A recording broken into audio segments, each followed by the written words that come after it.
Jesus cleanses the temple. It was the season of Passover. The city of Jerusalem was bustling with travelers and worshipers from far and wide. Pilgrims came to offer sacrifices and prayers in the temple, the holy place where God's presence once filled the sanctuary.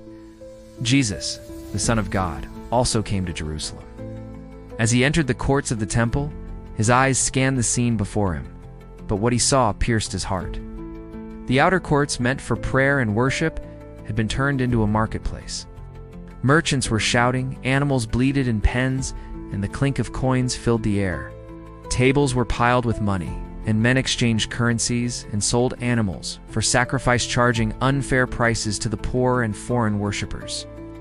The temple of the Lord had become a den of thieves. Jesus' face grew solemn, then fierce, not with rage, but with righteous anger. He walked into the chaos with authority. With cords, he made a whip and began driving out the animals like ox, sheep, and doves. He overturned the tables of the money changers, and their silver spilled onto the stone floor. "It is written," he declared in a voice that silenced the crowd, "My house shall be called a house of prayer for all nations, but you have made it a den of robbers." Merchants scrambled to gather their coins.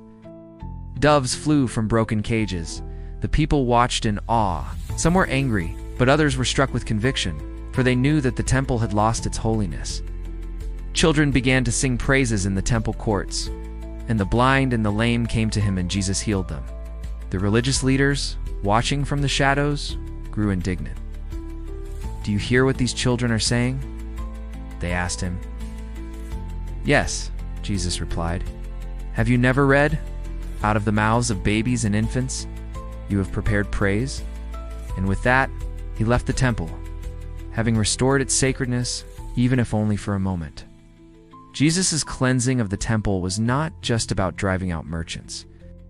It was a declaration that the worship of God must be pure, just, and free of corruption. He defended the poor, the foreigner, and the broken, and he reminded all who saw that the holiness of God's house must not be sold. The end.